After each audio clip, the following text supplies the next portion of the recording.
today let's start with chapter number 11, Earth Changing Earth. In this chapter we will study about Earth Changing Earth. अब हम बात करेंगे lithospheric plates की, ठीक है, movements of earth, what are endogenic forces, what are exogenic forces, और कुछ major landforms के बारे में देखो व्हाट आर लिथोस्फेरिक प्लेट्स। सबसे पहले हम बात करते हैं लिथ मतलब लैंड हो गया।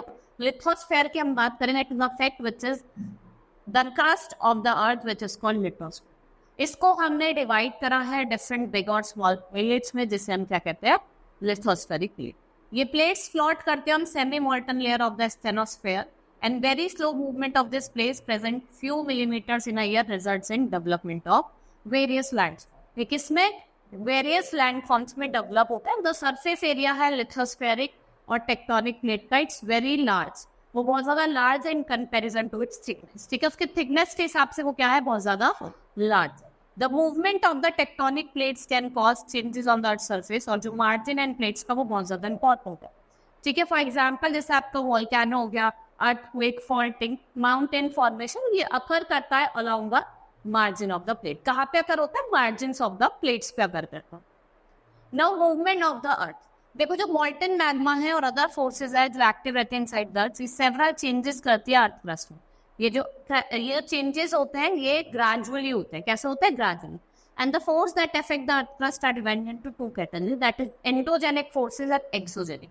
एंडो मतलब जो बाहर अंदर से लग रही है, और जो एक्सोजेनिक जो बाहर से लग, ठीक है। What are endogenic, it's a combinations of two words, endo जिसका मतलब इनसाइड और जेनिक मतलब ओरिजिन, मतलब जो ओरिजिन हो रहा है वो कहाँ से हो रहा है, अंदर से हो रहा है। एंडो अंदर, the forces which act inside the earth उन्हें हम एंडोजेनिक फोर्सेस कहते हैं। ये स्लो मूवमेंट करते हैं, जिन्हें स्लो मूवमेंट्स को क्या कहा जाता है, that is diastrophic force। क्या कहा जाता है, diastrophic force कहा जाता है। and they produce sudden movement, slow movement forms continents and mountains। देखो slow movement से क्या होता है, आपके mountains forms होते हैं, continents form होते हैं। वही sudden movements होती है, उससे क्या होता है, earthquake, volcanoes और mass destruction होता है surface of the earth। क्या होता है, mass destruction। अब हम बात करेंगे slow movement। लिथोस्फेरिक प्लेट्स में जो slow movement होती है उससे क्या होता है, फॉर्मेशंस होता है माउंटेन्स का।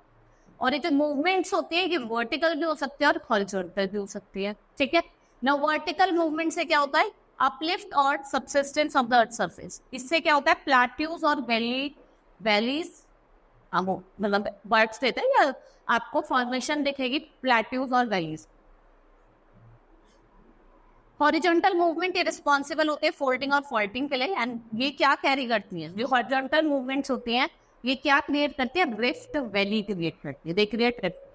बोथ हॉरिजॉन्टल और vertical movement they are cause, किसकी वजह से होती है, दोनों डायस्ट्रॉफिक फोर्सेस की वजह से, और ये बहुत ज्यादा स्लो होती है, और जो इनका इफेक्ट है वो आपको बहुत सालों बाद दिखाई, after thousands of year. Next is sudden movement. What are sudden movement, जो क्रस्ट ऑफ द अर्थ है वो एक्सपीरियंस करता है सडन और वायलेंट मूवमेंट, जिससे आपका वोल्केनोज और अर्थक्वेक का फॉर्मेशन। स्लो मूवमेंट से क्या फॉर्म हो रहे हैं, आपके कॉन्टिनेंट्स, ओशन से अब आपके प्लेट्यूज और वैलीज हो रहे हैं। वहीं अगर हम सडन मूवमेंट की बात करें तो किसका फॉर्मेशन होता है, अर्थक्वेक और volcano.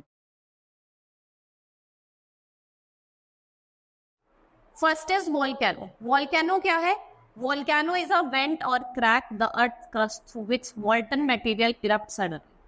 Volcano has been derived from Italian word volcano, after Vulcan, Roman god of fire, hole through which volcanic eruption take place, और gases, ash, streams, जो rocks हैं, what they come out, किसके through बाहर आते हैं, went के। देखो ये हमारा क्या होता है, वेंट होता है। तो ये जब इरप्ट होती है तो वेंट के थ्रू कहाँ आती है, बाहर आती है, इरप्ट होके कहाँ आती है, बाहर की तरफ आती है, ठीक है। नाउ देखो एंडो मतलब इनसाइड और आउटसाइड मतलब होता है आपका एक्सो, और जेनिक ओरिजिन होता है। तो दोनों क्या बने, एंडोजेनिक और एक्सोजेनिक। अब टाइप्स ऑफ वोल्केनो, वोल्केनो को हमने 3 टाइप्स में डिवाइड करा। कौन कौन से होते हैं, एक्टिव, डोरमेंट और एक्सिव। एक्टिव जो क्या है, एक्टिव है, फ्रिक्वेंटली भी अभी थ्रू आउट कर रहे हैं क्या, आपका लावा, गैस और एशेस, इन्हें हम लिविंग वोल्केनो कहते हैं। और आपका स्ट्रैम्बोले हो गया और एटिना हो गया, ये आपका क्या है, these are active.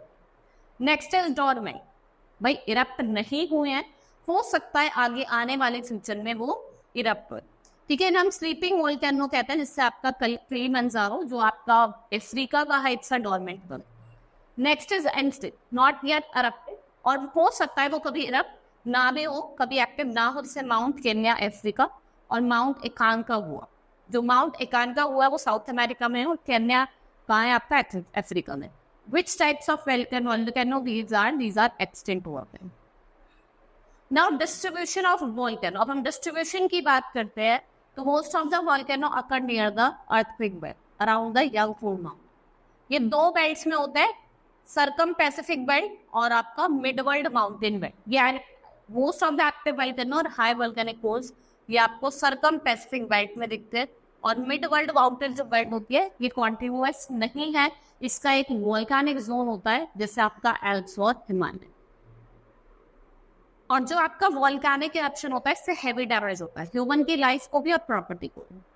Now earthquake, earthquake क्या है? दे आर ट्रेमर्स और vibration inside the crust of earth, the point in the interior of the earth from where the earthquake tremors originate, जहां से वो ओरिजिनेट होता है उसको हम क्या कहते हैं? Seismic focus. It is known as seismic focus. ठीक है, and the earth surface vertically above the focus, उसको हम एपिसेंटर कहते हैं। And earthquake is measured with the help of an instrument जिसे कहते हैं seismograph, and it is a science of study of earthquake. Science of study of earthquake को क्या कहता है? Seismology. It is known as seismology. Now measuring earthquake, हम magnitude नापते हैं रिचर स्केल से, and this scale was invented by 1935 एक US के सेस्मोलॉजिस्ट थे Charles F rich. Now the scale is range होती है वो 0 से 9 होती है, उसको रिकॉर्ड कर देता है मैग्नीट्यूड ऑफ 8.9, जो आपका कोलंबिया में हुआ था 1916। कब हुआ था? 1916। Next is types of earthquake. देखो अलग होते हैं, P waves, primary, S second wave, और एल हो गई आपकी long waves. First of all first we will see about the P wave. Primary और पुश वेव कहते हैं deep below the ground travel करती है रॉक्स और स्ट्रेच करती है सीक्वेंस ऑफ रॉक पार्टिकल्स। ठीक है, सीक्वेंस ऑफ रॉक पार्टिकल्स को। और जो ये एस वेव होती है जिन्हें हम सेकेंडरी और शेक वेव्स भी कहते हैं, ये अप और डाउन मूव करती है और साइड टू साइड।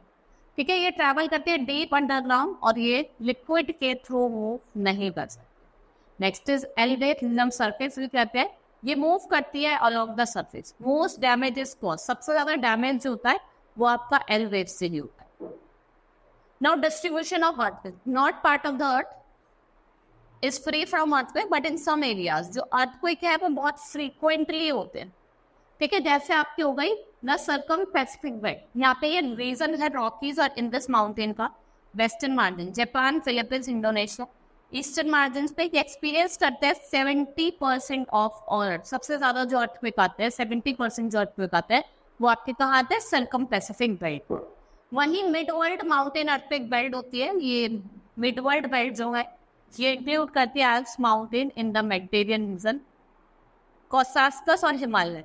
ये इसको हमने फर्दर इंडोनेशिया, आइसलैंड तक भी एक्सटेंड करा। Now earthquake preparedness, earthquake is sudden and natural hazard, ये अगर करता है any time of the year, ये sudden impact लाता है without any warning sign, बिना किसी warning sign के क्या आता है? sudden impact लेके आता है।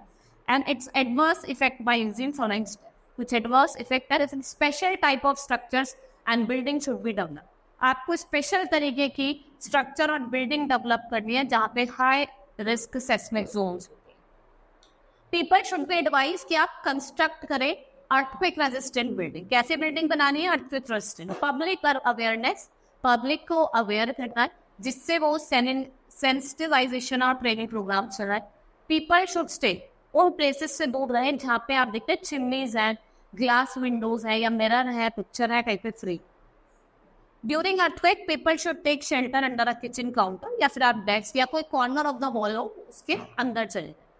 People should adopt some common prediction method, जैसे आप animals specially dog show abnormal भी है, जो पे फिश होती है पॉन्ड्स में उतने चलने लगती है, एजिटेट करते हो, स्नेक से होता है वो सरफेस पर। ठीक है, ये क्या है? ये कुछ आपके नेचुरल कॉमन अर्थक्वेक प्रेडिक्शंस हैं, मतलब मेथड्स हैं जो हम प्रेडिक्ट कर सकते हैं। देखो सबसे जो अर्थक्वेक आया था जनवरी 2001, 26 जनवरी को आया था आपका Gujarat earthquake. It was very tremendous, यहाँ पे लॉट्स ऑफ लोग की डेथ हो गई थी और 7.7 जाती है इसकी इंटेंसिटी। ठीक है, नाउ एक्सोजेनिक फोर्सेस, जो आपके दो वर्ड्स एक्सो और जेनिक। एक्सो मतलब आउटसाइड और जेनिक मतलब, और जिसका ओरिजिन होता है वो आउटसाइड होता है। ठीक है, the forces that work on the अर्थ, जो अर्थ की सरफेस पे ही फोर्सेस काम कर रहे हैं उन्हें हम एक्सोजेनिक कहते हैं। ठीक है, the external forces which are active on the surface of the earth, जैसे आपका वेदरिंग हो गया, इरोजन हो गया। वेदरिंग क्या होता है? What is weathering? It is a decay और disintegration of rock from the surface of the earth. किसकी वजह से? Exposure on the atmosphere to it. Erosion क्या item? Warning away of rock by different agents of the surface earth, जैसे कि आपका running water हो गया, विंड्स हो गया, वेव्स हो गया, अंडरग्राउंड। ये जो एजेंट्स हैं इनको हम एजेंट्स ऑफ डेनुडेशन कहते हैं। And eroded material is transported by same agents and the process of erosion, transportation और डिपोजिशन, इसको हम क्या कहते हैं? ग्रेजुएशन। What is gradation? इसका proving common level which is achieve to two process से हम इनको अचीव करते हैं, degradation and next is aggradation. जब लैंडफॉर्म जो होते हैं वो हाई एलिवेशन पे होता है, उनकी जो हाइट होती है उसको रिड्यूस कर जाता है, इसे डिग्रेडेशन कहते हैं। भाई कोई माउंटेन है, उसकी हाइट क्या हो गई? कम हो गई, तो उसको कहते हैं डिग्रेड। तो क्या हो रहा है? वो डिग्रेड कर रहा है। ठीक है, जब लैंडफॉर्म लो एलिवेशन का उसकी हाइट इंक्रीज हो जाए तो उसको क्या कहा जाता है? एग्रेडेशन। ठीक है, उसको कहा जाता है एग्रेडेशन। एक्सोजेनिक फोर्सेस दो तरीके के होते हैं, वेदरिंग और ग्रेडेशन। और ग्रेडेशन जो आपका इरोजन, ट्रांसपोर्टेशन और डिपोजिशन पे क्या होता है? डिपेंड। नाउ मेजर लैंडफॉल, अब वर्किंग ऑफ रनिंग वाटर और रिवर की अगर हम बात करें, स्ट्रीम और फ्रेश वाटर जो होता है वो नेचुरल चैनल से कन्फाइंड होता है, बैंक से, और वो आउटफ्लो करता है सीज में, ओशंस में लेती। River is the most important geomorphic agent, जो आपके नंबर ऑफ इरोजनल और डिपोजिशनल लैंडफॉर्म्स बनाता है। क्या बनाता है? नंबर ऑफ इरोजनल और डिपोजिशनल लैंडफॉर्म्स। अब इरोजनल लैंडफॉर्म्स की हम बात करें तो वाटरफॉल हो गया आपने, जब रिवर फ्लो करती है हार्ड ड्रॉप को सॉफ्ट ड्रॉप, और जो सॉफ्टर ड्रॉप होती है वो इजी इरोड होती है, और वो क्या फॉर्म करते हैं? Leads over which river false. River valley, mountainous region which is made of relatively soft rock और प्लेंटी ऑफ रेनफॉल। जो बैंक्स और रिवर्स होते हैं वो स्पेशली क्या होते हैं? वाटर से इरोड हो जाते हैं। ठीक है, और ये क्या फॉर्म करते हैं? वी शेप्ड वैली फॉर्म करते हैं, दे फॉर्म। फिर हमारा होता है मियांडर। मियांडर क्या होता है? ऐसे आप देखते होंगे, इट्स अ मियांडर। ये क्या होता है? मियांडर होता है। ठीक है, ये एक लार्ज बैंड होता है, इट्स अ लार्ज बैंड जो फ्लो करता है वाटर कॉर्ड से। It is form when moving water in a river erodes the outer bank. Oxbow lake क्या होता है? एक ऑक्सबो की तरह होता है, meander that cut from the main river, और वो कहा जाता है जो एक मेन रिवर से कट करके बनता है उसे हम क्या कहते हैं? Oxbow lake. देखो जैसे ये है, अगर आप इसे मेन रिवर से कट कर दो तो ये क्या बन गया? आपका oxbow lake. Now depositional landforms, जैसे आपका फ्लड प्लेन हो गया, जो रिवर है वो ओवरफ्लो करता है its bank and leads to flooding of neighbouring areas. ठीक है, fine soils and other material sediments along the banks, इससे क्या होता है? फॉर्मेशन होता है फ्लैट फर्टाइल फ्लड प्लेन। क्या होता है? फ्लैट फर्टाइल फ्लड प्लेन का फॉर्मेशन होता है।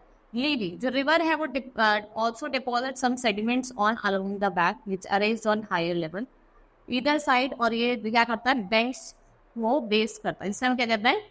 लीवीज कहते हैं। डेल्टा, लास्ट स्टेज होती है जब रिवर क्या हो जाती है? बहुत ज्यादा स्लो हो जाती है। ठीक है, ये can not carry its load more, और वो अपने सेडिमेंट्स को अपने माउथ पे क्या करती है? डिपॉजिट कर देती है।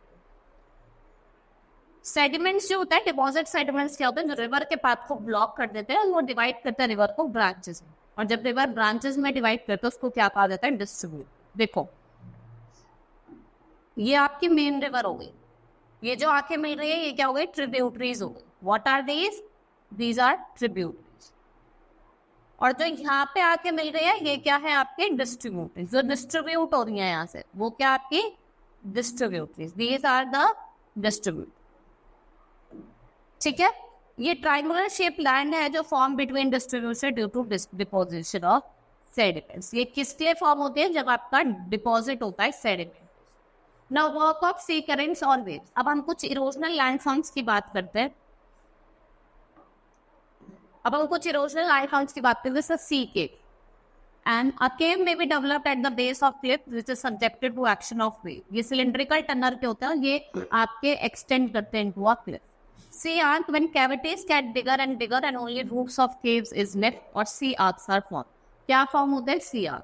फिर sea cliff, इसमें क्या होता है? वर्टिकली होता है अबव द सी, वो राइज करने लग जाता है, उसे हम sea cliff कहते हैं। Now sea stack, what is sea stack? ना सी स्टैक जो सबसे कॉम्पिंग वहाँ पे क्या होता है, कोलैप्स होता है, ना आइसोलेटेड रॉकी होता है, अब द सी लेवल जो टेरेस होते हैं कट हो जाता है, सम स्टैक है। नेक्स्ट इज डिपोजिशनल लैंडफॉर्म, जैसे आपका बीच हो गया, it's a coastal landform which is formed when sea waves deposit sediment. Bars और बैरियर्स क्या होते हैं, ये एम्बैंकमेंट्स होते हैं, and sand formed by sediment through sea waves, ये पैरेलल होते हैं कोस्ट लाइन, इनको हम बार कहते हैं, they are known as bar. A work of glacier, जो ग्लेशियर है वो huge mass of ice which move slowly over a land due to influence of gravity. Glacier जो होता है वो पोलर रीजन में अकर करते हैं जब एल्टीट्यूड जो होता है वो हाई होता है, व्हेन एल्टीट्यूड इज हाई।